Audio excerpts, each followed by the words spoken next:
ऐसा कहा जाता है कि ये जो विशाल आप घंटा देख रहे हैं, ये नेपाल के महाराजा के द्वारा बेतिया राज के महाराज को गिफ्ट किया गया। ये हो गया कि कुछ विद्वानों का मानना है कि नवग्रह की मंदिर में वो माताएं नहीं हैं बल्कि उनकी पत्नियां हैं।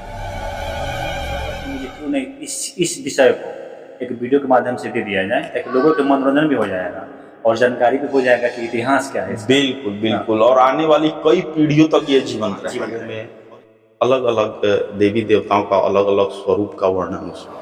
मैं उदय कुमार आप सबों का माँ काली धाम के इस प्रांगण से स्वागत करता हूँ। पश्चिमी चंपारण का एक फेमस मंदिर है, बहुत सारे लोग पूजा पाठ करने आते हैं और पूजा पाठ करके जाते भी हैं, लेकिन इतिहास क्या है मंदिर का? जो हमारे चंपारण का पौराणिक मंदिर है, पूर्वजों के द्वारा बनाया मंदिर है, इस सबको तो लोग विजिट करते हैं, पूजा पाठ करते ही हैं, लेकिन बारीकी से जीरो जानकारी से क्या क्या चीज़ है सबको पता नहीं है। कुछ पता हमको भी है लेकिन पूरा जानकारी है ही नहीं। लेकिन हम लोगों के बाद जो नया पीढ़ी है, आने वाला जो युवा पीढ़ी है, उनको जानकारी होगा या नहीं होगा। सोशल मीडिया के माध्यम से चीज़ वायरल हो रहा है, आपको देखा होगा।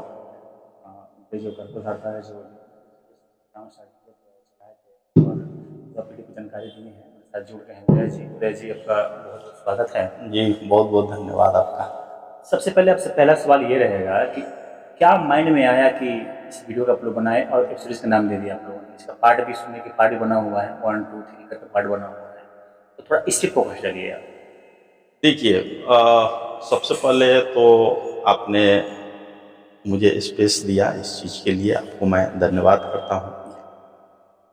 प्रथम अध्याय में हम लोगों ने मंदिर से संबंधित पंचमुखी वाहन का दर्शन कराया था। तो इस प्रकार से मंदिर जो है मुख्यतः 5 भागों में बटा हुआ है। उन 5 भागों में अलग अलग देवी देवताओं का अलग अलग स्वरूप का वर्णन उसमें है। द्वितीय अध्याय में जो अभी हम लोग कल रिलीज करने वाले हैं, तो उसमें भगवान सूर्य का मुख्य रूप से विशेषता है। इसके साथ 9 ग्रह मंदिर और 9 ग्रह की माताओं का हम लोग यहाँ पे इस अध्याय में जिक्र करेंगे। इसमें हालांकि ये चीज़ जो है 4-5 दिन पहले ही रिलीज हो गया रहा था, लेकिन उसमें कुछ विवाद आ गए थे। ये विवाद मैं आपको क्लियर भी कर देता हूँ कि एक्चुअल में मैं जो भी काम कर रहा हूँ तो उसमें कुछ विद्वानों से मैं संपर्क करके, जो उसके जानकार हैं उनसे मिल करके, और कुछ पुस्तकें हैं जो बेतिया राज और माँ काली धाम के इतिहास से संबंधित पुस्तकों हैं, उनको मैं सोर्स मान करके इस पे काम कर रहा हूँ। तो उसमें विवाद ये हो गया कि कुछ विद्वानों का मानना है कि नवग्रह की मंदिर में वो माताएं नहीं हैं बल्कि उनकी पत्नियां हैं। अच्छा। तो लेकिन कुछ विद्वानों का मामला है कि वो उनकी माताएं और महादशा है, और इसको लेकर के ये बड़ी असमंजस वाली स्थिति पैदा हो। तो इसके लिए मैंने फिर से नए तरीके से उस पर शोध किया और अंततः हम लोगों ने ये निष्कर्ष निकाला कि ये उनकी माताएं और महादशा की ही मूर्तियां हैं, जिसमें पिंगला, धान्या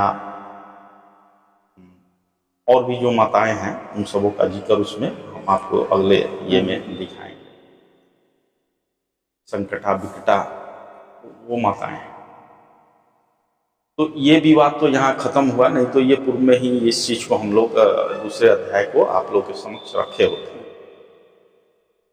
इससे भी बड़ी बात ये है कि आज का जो युग है वो डिजिटल युग है। बच्चे अब पुस्तिकाओं में पन्ना नहीं पलटना चाह रहे हैं। इवन आप ये भी देखेंगे कि पहले दूसरे क्लास के बच्चों को भी ऑनलाइन जो है क्लासेस वो कर रहे हैं। तो मैंने देखा कि ऐसा ना हो कि इसका इतिहास जो है वो किसी पन्ने में जाकर के दब जाए, सिमट करके रह जाए। तो मैंने सोचा कि आखिर आने वाली पीढ़ियों को इस चीज की जानकारी कैसे चलेगी, ऐसा ना हो कि अपभ्रंशित हो जाए। हाँ, ये चीजें अपभ्रंशित हो जाए, कुछ का कुछ लोग बोल दे, है ना। तो ये इतिहास के जो पन्ने हैं सदा जीवंत रहें, तो ये मेरे दिमाग में ये बात वहाँ से आई।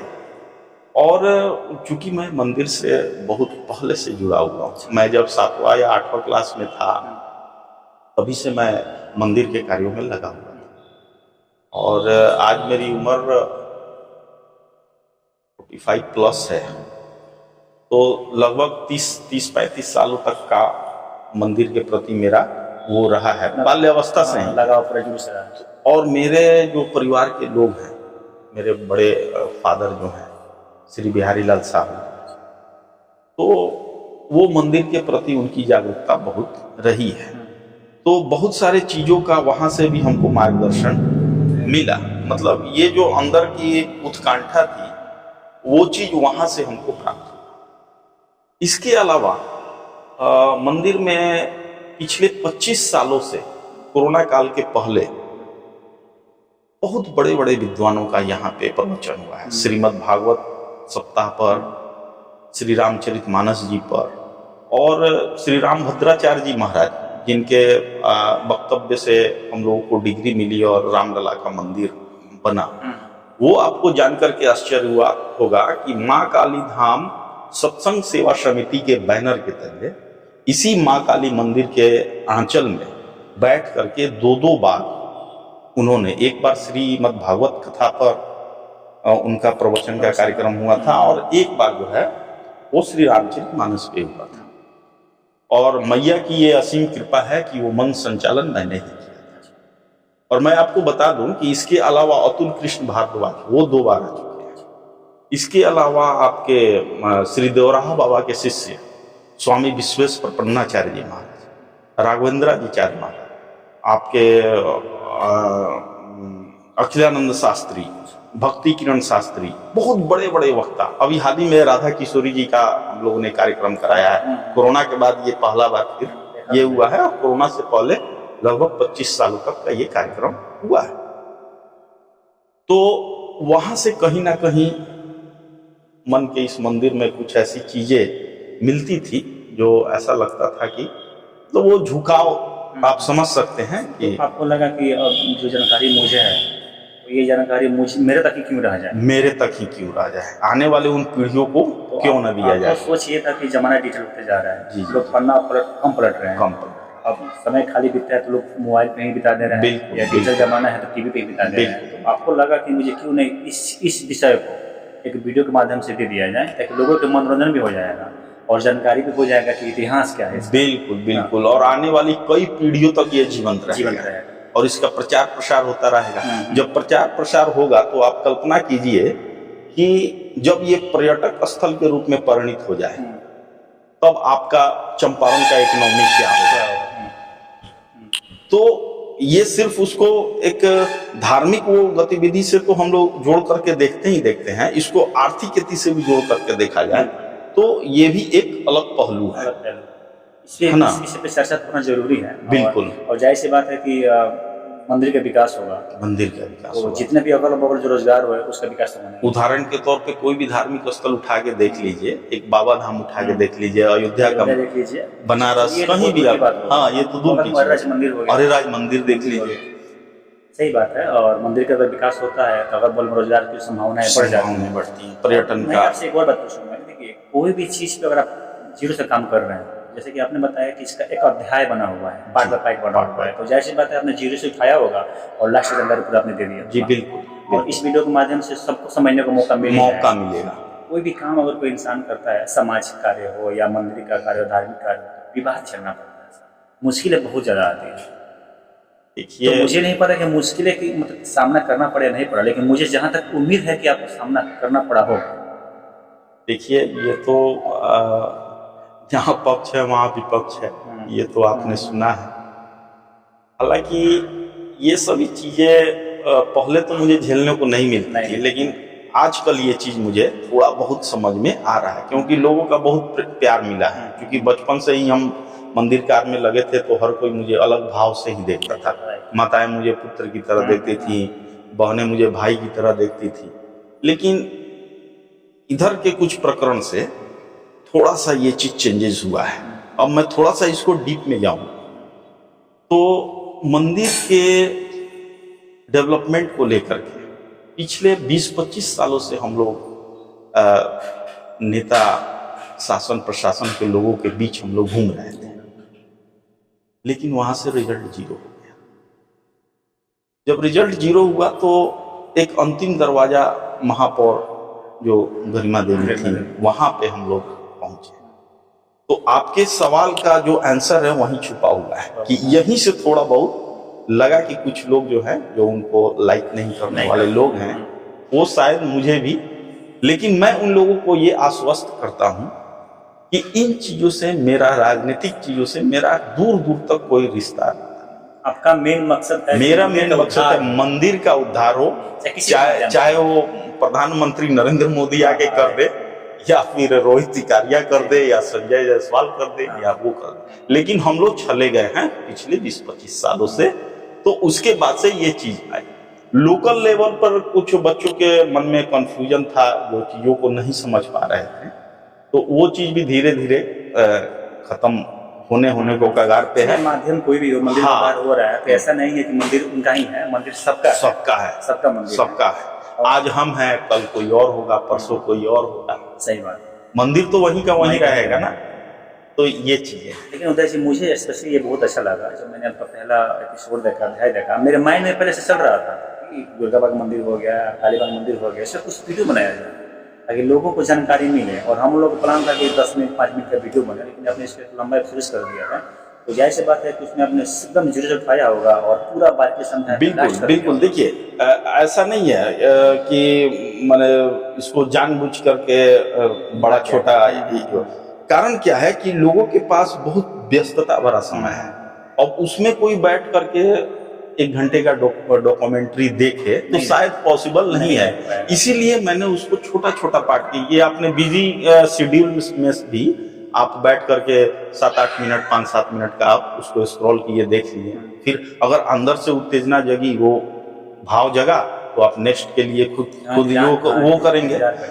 लेकिन हम लोग ऐसा भी करेंगे कि ये तो पार्ट करके हम लोग बनाएंगे ही, उन टोटलों का संग्रह करके एक डॉक्यूमेंट्री भी लास्ट में हम लोग एक बड़ा सा दे देंगे। तो वो एक आपका संरक्षित चीज हो जाएगा, जो आने वाले फ्यूचर के लिए एक आपका दस्तावेज के रूप में वो काम करेगा। तो ये कैप्सूल, जो बुलेट कैप्सूल जो होता है, वो काम करेगा। अच्छा, देख रहे हैं कि अभी तो फिलहाल पेपर में आया हुआ था, और क्या कहता है, पिछले साइड पे कालीबाग मंदिर का जो उद्धार होने वाला है, और बहुत सारे इसमें शायद इसका ये बन भी गया है, जो डीपीआर बन भी गया है। अब काम जब से स्टार्ट हो, लेकिन माध्यम चाहे जो भी हो, माध्यम चाहे जो भी हो, मंदिर का उद्धार होना जरूरी है। जी बिल्कुल। और स्पेशली सर, मैं आपको धन्यवाद दूंगा, और स्पेशली मैं आपका भी फैन हो गया हूँ। आपने जब वीडियो सबमिट किया था, आपने पब्लिक किया था सोशल मीडिया पे, तो मुझे अच्छा लगा। ये जो वीडियो है, समझिए आपका कि सालों साल नया रहेगा, बिल्कुल, कभी पुराना होगा। बिल्कुल बिल्कुल बिल्कुल। जैसा कि हमारे उम्र के जितने भी लोग हैं, कुछ जानकारी है उनको, हमें भी पूरा पता नहीं मंदिर के बारे में, कुछ जानकारी है। हो सकता है कि हम लोगों के बाद जो नया पीढ़ी आ रहा है, उनको जानकारी बिल्कुल रहे ही नहीं। तो लोग वो ढूंढेंगे मंदिर का इतिहास क्या है, कैसे क्या हुआ, क्या चीज़ है, कौन बताएगा, कौन नहीं बताएगा। समय तो है नहीं कि ढूंढेगा, कोई सर्च भी कर रहा है तो आपका वीडियो सबसे ऊपर आएगा। बिल्कुल बिल्कुल। ये यूट्यूब पे भी हम लोग इसको डालेंगे, उस पे भी काम हम लोग कर रहे हैं। और मैं आपको आश्वस्त करता हूं कि हम लोग सिर्फ यहीं तक नहीं रुकने वाले हैं। अगर आप लोग का साथ और सहयोग रहा, आम जनता यदि मेरे साथ खड़ी रही, उसके खड़ी रहने का मतलब प्रोत्साहन अगर मिला, तो हम लोग बेतिया राज से संबंधित जितने भी मठ मंदिर हैं या उनका जो भी इतिहास है, उसको हम लोग प्रयास करेंगे कि आगे लेकर के चले। इसके अलावा चंपारण के इतिहास पे हम लोग काम करेंगे। वाल्मीकि नगर का जो वो सारा एरिया पड़ा हुआ है, अपार संभावना है यहाँ पे। अभी हाल ही में आपका देखिए ना, ये बन रहा है यहाँ पे, क्या बोलते हैं इसको,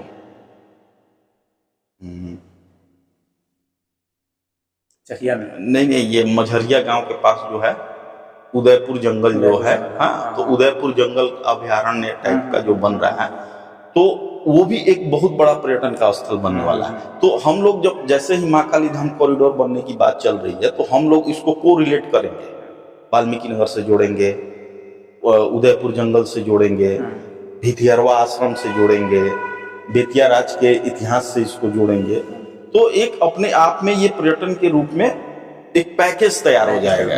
तो जो पैकेज तैयार होगा तो होटल की संभावना बढ़ेगी, खाने पीने का वो बाजार मार्केट वो सारा चीज ऑटोमेटिकली जो है ऊपर उठता चला जाएगा। लोग दूर दूर से आएंगे, चुगली कर देंगे, प्रसाद कर देंगे, दूर खाना से आएंगे, खाएंगे, बिल्कुल बिल्कुल। कपड़ा खरीदेंगे, शॉपिंग करेंगे, ये सामान तो बढ़ती जाती है। सच चलते चलते दर्शकों से क्या कहिएगा?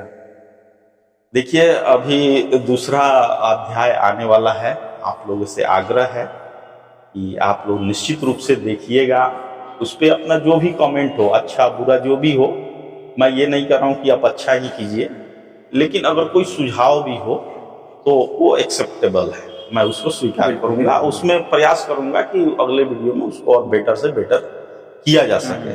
और इस इतिहास को आप दबने ना दें, आप अपने बच्चों को, अपने आने वाले जो जनरेशन है उनको अगर उस चीज को पहुंचाना चाहते हैं तो इसको शेयर भी करेंगे, ताकि ये चीजें जीवंत रहें आने वाली कई पीढ़ियों तक।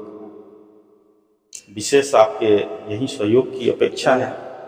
भैया जी, और स्पेशली दिल को धनी इंसान है और जो कार्य कर रहे हैं मुझे बड़ा पसंद आया। अगर आप फेसबुक पर हैं तो शेयर लगाइएगा, यूट्यूब पर हैं सब्सक्राइब कीजिएगा। मैं हूँ आपका पप्पू पटवा, फिर मिलेंगे नेक्स्ट वीडियो में।